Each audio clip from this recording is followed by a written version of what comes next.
Hi friends, welcome back to my channel Civil Stuff by Wahid. If you are watching my video for the first time, please do subscribe. So earlier we have seen the simple stresses and strains and relationship between the elastic constants like that. So in continuation of that part, I am going to tell you regarding the elongation of the bodies due to external loading by ignoring the self weight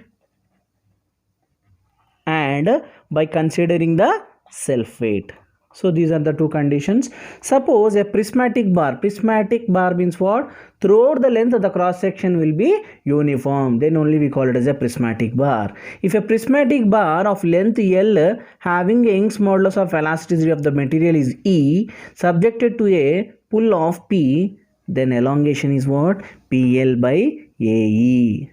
PL by AE. Suppose composite beams means varying cross section, means one cross section will be higher, next it will be lower than the first one and lower than the second one, like that it is subjected to a load of P, and the length may be difference, means this first one is L1, second one is L2 and L3. Because the dimensions are differing, area will also differ.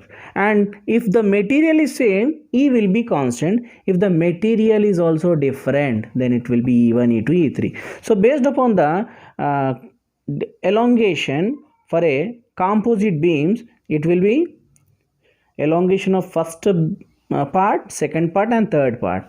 So load is anywhere common, so PL by AE means P common into L1 by A1 E1 plus L2 by A2 E2 plus L3 A3, like that you are supposed to. Next, tapered body. Tapered body means what? Just a conical shape whose just like our slump cone test. You will be knowing the slump cone test in your material testing lab.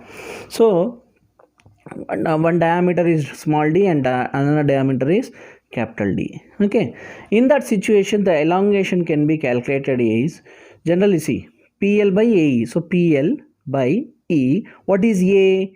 Generally for a circular, pi d square by 4. Okay, here instead, because of having both diameters, they have written as pi d into d by 4. So 4 going upwards, so 4 PL by pi E into capital D into small d. This is the what? For a tapered body. Next, for a compound bar. Compound bar means what?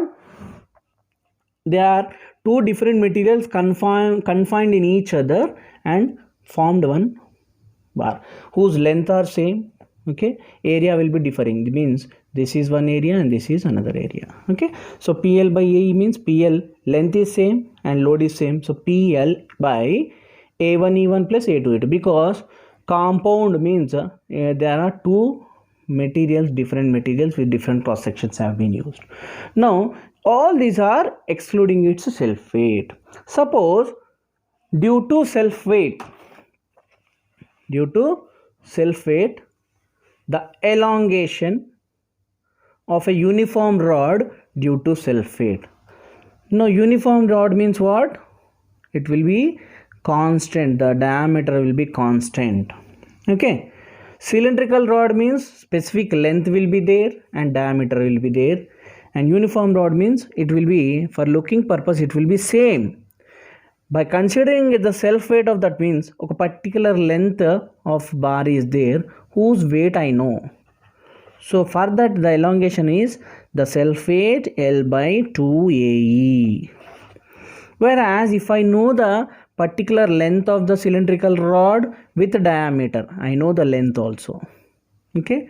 Now in that situation with the self weight of gamma, so gamma L square by 2E. Gamma L square by 2E. Next, a conical bar or rod of diameter D at support and length L and density. Okay. Now what is this conical bar?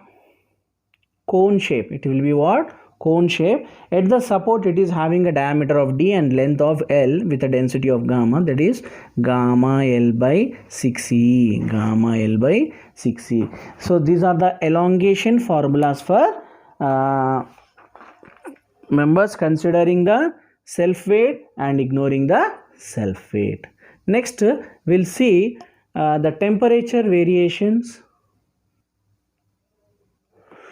Now before temperature variations, we'll see the volumetric strains. Suppose if I take a sphere, round spherical shape, for that volumetric strain will be what? 3-dimensional. So 3, and for a spherical, anywhere it you see, the diameter will be same, right? So 3 times of change in diameter by original diameter, so 3 ED. Whereas for a cylindrical rod of diameter D and length L, right? So here length 1 strain and diameters both sides 2 strains. So EV equals to what? Delta L plus 2 delta L. For a rectangular, length will be there, depth will be there, and width will be there. Okay, length, width and depth will be there. So here also EV equals to strain in a length direction, strain in depth direction, and strain in a width direction. And coming to the temperature stresses. So temperature stresses is nothing but generally any material will try to expand or contract due to the variation, that is increase or decrease in the temperature. Suppose if we try to prevent that movement due to temperature, means we are trying to stop that expanding and contraction, then internally the stresses will be induced in the member, which are known as thermal stresses.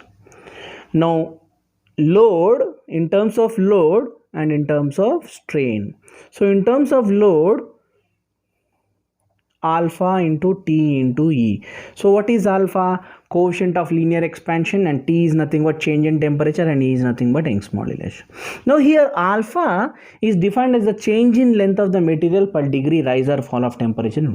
Change in length I am saying, I am not saying as increase or decrease. It may increase or decrease. Okay, expanding means increase in nature happen, and decreasing means contraction means decrease in nature happen. So depending upon the rise or fall of temperature, the change in length of the material per degree is nothing but a linear expansion. So in terms of strain, epsilon equals to alpha into T.